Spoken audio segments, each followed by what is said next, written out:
Hello, everybody. This is Chelsea Bell from CruBox Wine Club and from Gordon's Wine. And I'm excited to talk to you about April's CruBox theme, which is the wines of Greece. So we'll explore throughout this about 15-20 minute video 4 different wines from Greece that are featured in the CruBox. And then also I'll chat a little bit more about Greek wine. When we're putting together themes for CruBox, we always like to think about things that are interesting, topical, and also to maybe get you to go on a little bit of a journey to a place that you haven't discovered before, a region or producer. And the wines of Greece have always really intrigued me. For a long period of time, I was kind of in the bucket of where a lot of people are with Greek wines, thinking that the wines overall weren't really of quality, and they really were not wines to be age worthy. And that actually completely changed for me several years back when I attended a seminar by a Greek wine importer that really changed my thoughts and feelings on Greek wines. And I was actually so excited about it that I put together a family trip to Greece in, I think, about 2016, 2017, where we visited Santorini and then visited wineries in Peloponnese and Santorini. And from there on, I've really been excited about the wines of Greece, and there's a lot of different interesting producers coming into the market. And so actually, this month's CruBox, the Wines of Greece, is all focused on wines from one importer called DNS Imports. Well, they're definitely known for a lot of the French wines that they import. They started kind of a separate entity, which is all focused on Greek small family-owned producers, and it's just wines of really, really high caliber and quality. So something definitely fun to explore. If you go on their website, you can explore some of the other producers that they carry. I'll take you kind of on a journey today throughout 4 different regions. We're going to go to Santorini, we're going to go to Peloponnese, and then we'll also go to central and kind of northwestern Greece as well. So you have here on the back of your insert, you have a little map showing you where everything is. And I'll just quickly say that personally for me, some of the joy of Greek wine is kind of some of the similar things that I love about Italian wine. I'm a huge Italian wine lover. And part of what I love is just the difference in terms of the grapes planted from region to region. And I love the emphasis on indigenous varietals. Similar to Italy, there are tons and tons of Greek indigenous varietals that sometimes you don't see outside of their own small region or village. And similar to Italian grapes, sometimes they can be very difficult to pronounce. So I think the barrier to entry for Greek wine has been somewhat difficult because there's a lot of grapes that people don't know, they can't pronounce, and they just have no idea what they taste like. So we'll maybe hopefully decode a little bit of that today. Without further ado, I'll take you to our first wine that we have today, which is the 2020 Hatzidakis Familia, which is a white wine from Santorini from the grape Assyrtiko. Assyrtiko is definitely the most kind of popular, I'd say, white varietal of Greece. It is typically most well known for being planted on the island of Santorini, though they do plant it in small quantities on mainland Greece and in especially Crete as well. Assyrtiko is one of the most interesting grapes to me because it's grown in Santorini, which can be sometimes so hot, but it also kind of has a wind kind of similar to the Mistral in southern France that can rip through the island for days at a time. And then you also have very little moisture that comes onto the island. It rains barely ever in Santorini. So it's a very challenging area for growing. Similar to many different Greek areas, for a long period of time, there was a lot of bulk wine coming out of Santorini, a lot of wine that would go out on like merchant ships and be shipped all around, especially places such as Northern Africa.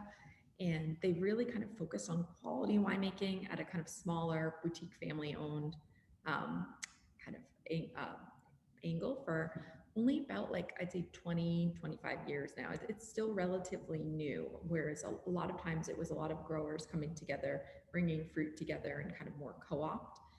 Now it's kind of focused on smaller family-owned entities, which is really exciting. The grape Assyrtiko is really interesting because they actually grow it typically in this very unique way where they kind of basket the vines in a kind of almost like a wreath format on the ground, which is called coulara. And they do this because the ground, first of all, will shield the grapes from the wind. And then also too, since there's very little moisture comes onto the island, any moisture that does occur is from like the dew at night, and it'll usually become like a little more wet on the ground. So it's the best way to give the vines a little bit more moisture. So it's kind of a unique system that they have there.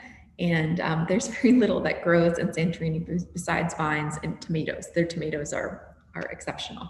This is one of my favorite quality producers. Hatzidakis is owned by family. It's owned originally by Haridimos Hatzidakis, who unfortunately passed away several years ago. And his daughter, actually, Stella, decided to take over the company and has moved the winery forward with mostly all-female lead team. So they're kind of well known as one of the best boutique wineries in Santorini. And they farm one of the top 7 villages called Pyrgos. So the Familia Assyrtiko is all state-grown fruit coming from the village of Pyrgos. And it's aged in stainless steel, which is very typical for most Assyrtiko. You are starting to see some producers using barrel aging, but overall, most producers are kind of keeping the wine very fresh, very clean. And what I love about like the Assyrtiko is, once again, it's a warmer climate area, but it still retains so much freshness, so much brightness, so much acidity. You definitely get a lot of that kind of zingy, like lemon and preserved lemon, but also you get some like subtle like white floral characteristics and sometimes a salinity too in the wines, which is just beautiful and amazing to do with seafood, whether it's shellfish, or I think I paired it with a lemon grilled branzino, which I thought would be fun as we're getting into grilling season. But I know you're going to love this. It's honestly such a fun wine and great seasonally. The next wine that I'm going to present to you is the 2020 Trupis Ftiri Yorgitiko, which is coming from Peloponnese. So if we look on our map here, Peloponnese is going to be mainland Greece, but it's the most southern part of mainland Greece. And this winery, Trupis, is another family-owned winery. They're actually based in an area called Montania. So Montania is in Peloponnese and actually most well known for a white grape varietal called Muscofilero. And Muscofilero is very interesting, and it's actually what Trupis kind of specializes in, because it's one of those white grapes similar to Pinot Gris or Pinot Grigio that has like more of those coppery colored skins.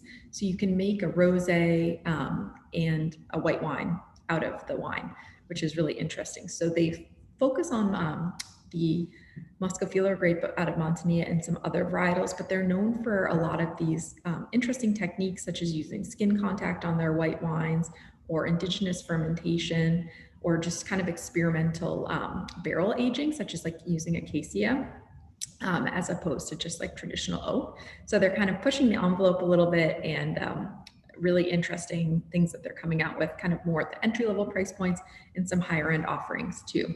The Ftiri line is their like entry-level line. Ftiri means fern, so meant to be like youthful and fresh. And the Ayurvedico grape is the probably most widely planted grape varietal of Greece, most well known for being in the area of Nemea. So Nemea is going to be right up in the kind of northeastern part of Peloponnese.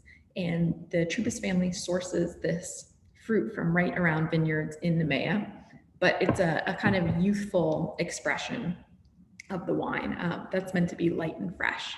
When I visited a couple producers of Ayurvedico in Nemea, I was told that the Ayurvedico grape, when it's more in a youthful expression, similar to this wine, can be almost like a little bit more Gamay-like and have that kind of grapey youthful quality. But when you make a wine with Ayurvedico to be like a little bit more age-worthy, it can take on some kind of Sangiovese-like qualities, where it can have some kind of more rustic characteristics that come through, in addition to kind of that dark cherry underpin. This wine is like honestly just super playful and fun. Lots of that kind of dark berry and like plum fruit, and definitely something that I would put a little chill on as well. I had recommended it be served with the chicken souvlaki, which I thought would be exciting, especially with anything with like a tomato-based accompaniment. I think would be really nice. And I also just wanted to make a note too about the indications here too. So this is what's called a PGI wine, which stands for Protected Geographical Indication. Think of it as a little bit more like an IGT wine from Italy, where it's indicating the specific geographical area. But if you went one step up, the wines that say Nemea on the front are what are called PDO, which are protected protected designation of origin, which is actually what the Santorini wine was. So think of that as like more of a higher level wine, more like of a DOC, DOCG in Italy to kind of make a comparison. So that's just kind of a little insight on the labeling for Greek wine, as it can be a little new to us all. Moving on to our third wine, which is another exciting red. This is really fun. This is the 2019 Domaine Zephyrikis Limnonia, which is coming from Tyrnavos, which is in the kind of more central part of Greece. If we're looking at our map here, it's going to be C, so up in kind of central eastern Greece. This is one of those grape varietals that was kind of forgotten for a long period of time and brought back to life. This is located in the area of Thessaly, and Zephyrikis is started by Christos Zephyrikis, whose family has been farming for generations, and he kind of brought this grape back from extinction, or almost extinction. So he's done a really great job in kind of pioneering these wines. And the Limnonia is known as one of these rare varieties that has all of the different components that you want in a grape: sugar, acidity, tannin, the concentration. It still can be somewhat light and kind of a little more Pinot-like, but it's just a really interesting, thought-provoking wine. And this is a younger example of the wine that Christos makes, called Young Vineyards 2019, which is literally coming from fruit that's about 10 to 12 years of age on the vine, whereas he makes other examples of this grape from older vineyards. So this is more meant to kind of drink down, really kind of fun and fresh, and it goes through spontaneous fermentation, and then it ages in larger, usually 1,200 to 2,400 liter barrels, so you don't get as much of the oak influence here.